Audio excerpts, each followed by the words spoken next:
I'm Moz, and I'm from Melbourne, and I've been journeying with the medicine in Melbourne in Australia for about 10 years, and it's been quite a profound journey. And I felt I'm 55 and I'm at a kind of a transition point in my life, stepping into my work more fully, wanting to take my work in the world a bit further. I'm a psychotherapist and I work with symbols and symbolic representation, which has always worked really well with the medicine. And I'm wanting to move into training in some of this work. So there was that, and I actually had a psychic reading. The psychic said, I'm getting that you should go to South America. So it was a little push from a psychic actually that got me here, because I was playing around with the idea for a while, but yeah, and she said that's going to be really important for you. You're going to meet people that you're going to have contacts with over the next period of your life. And it felt also, because we're stepping into work in ceremony with our choir, that I go somewhere and be held by an actual Shipibo healer. And when I saw Juana's face on the website, I was just like, oh my God, I want to go in and do that work. And then I heard about Noya Rao, the Tree of Light, and that just, I just felt excited, but I had absolutely no idea the depth of the work that would come.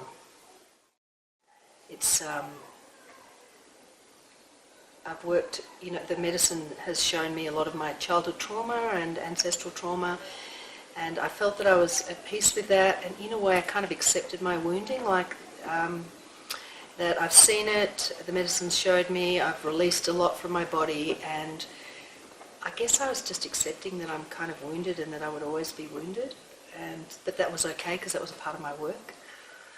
So it was kind of amazing to actually feel that really, and not only feel, experience, know that true healing is possible, true release is possible through the Noya Rao.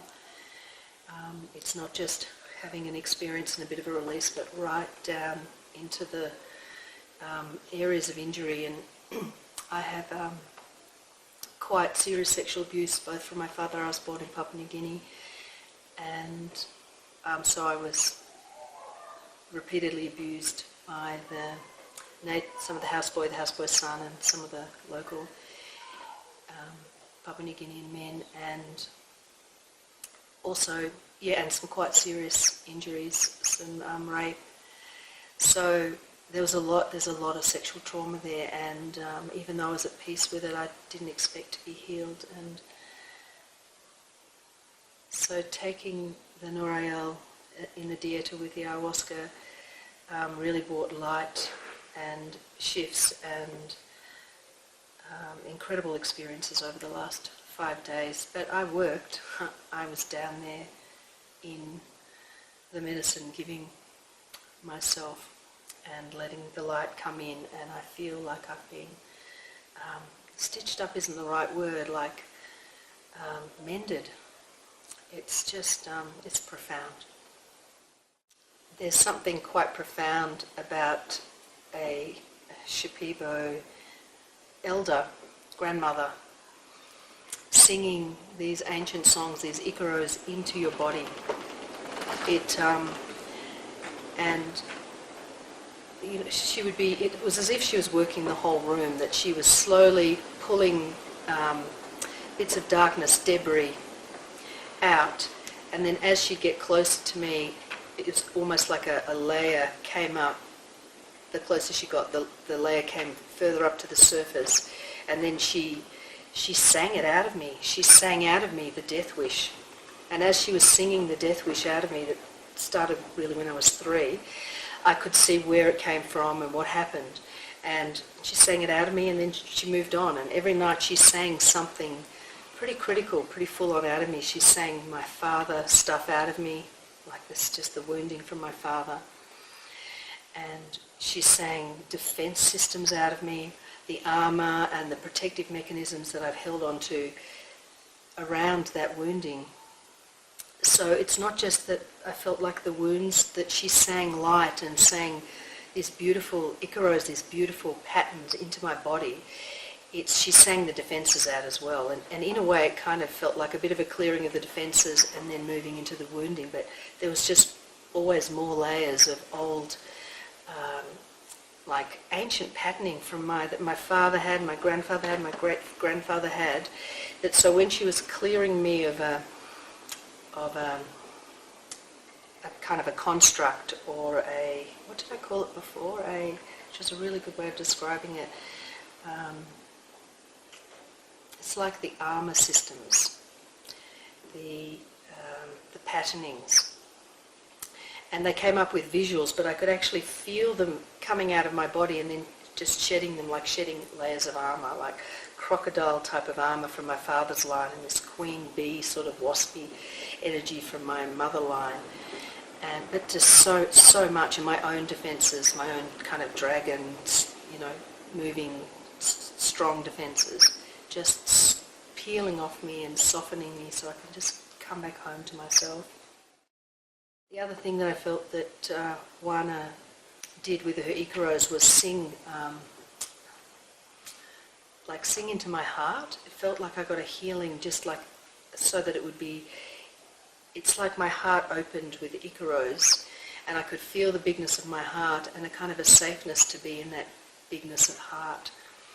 And again, so much light coming in. So profound healing for somebody who's accepted that these scars and wounds are things that I'll carry to my grave, and I actually feel like they're gone. And even though, it's kind of like, it's amazing as I say it, as a therapist I often tell my clients that it's not that you're going to be, that you're going to get better or get away or get over this, but that you're going to get into a good relationship with your wounding. And I feel like I've found that place in all my work where I'm in good relationship with my wounding, and I'm like, it feels like the wounding has been lifted, and that's kind of phenomenal. One of the things that has made this work easy, because I've been like in the retreat, taking the medicine in close proximity over 11 days. It's a lot, and it's challenging on the nervous system, I guess, and on the body. So.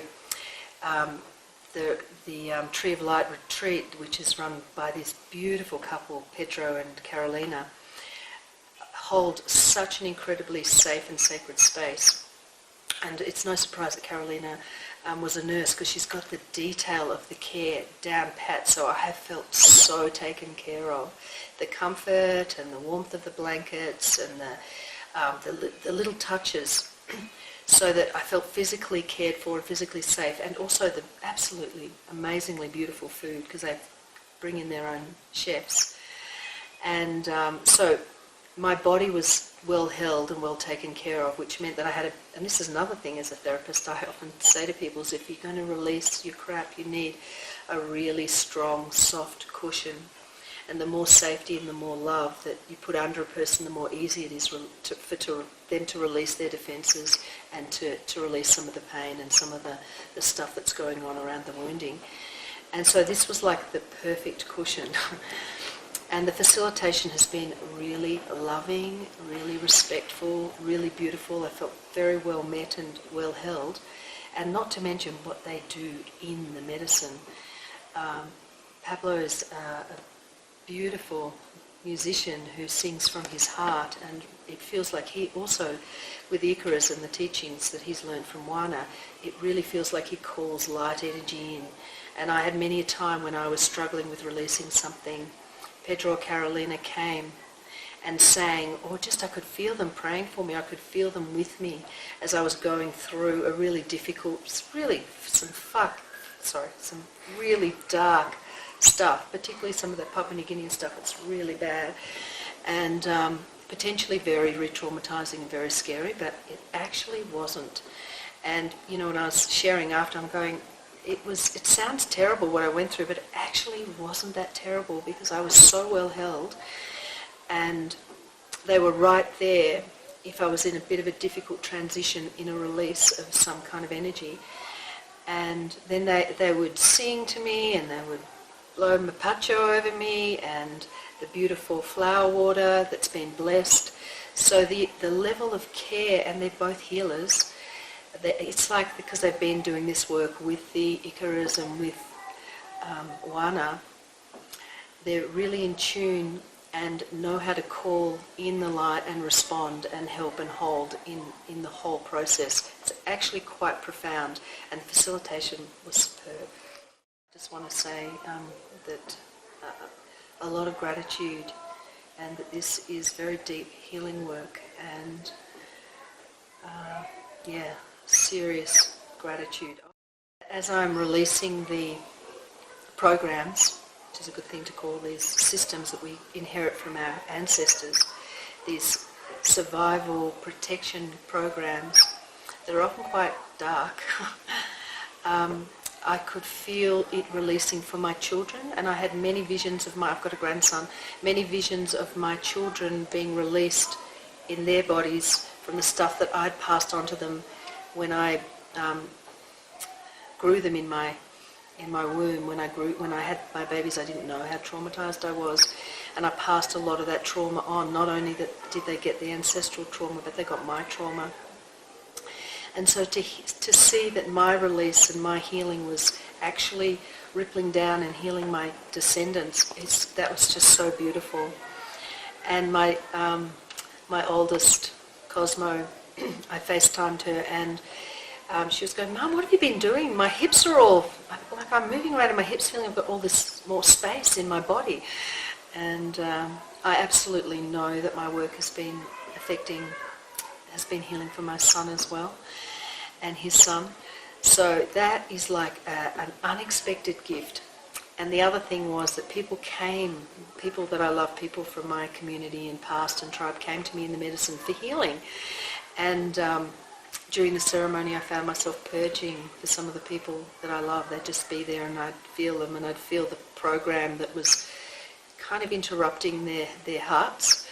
And I would just purge it, and then the next one would come. So I found that quite amazing, and that's never happened to me in the medicine before, that there's been this healing that's not just for me, but for all the people that I love.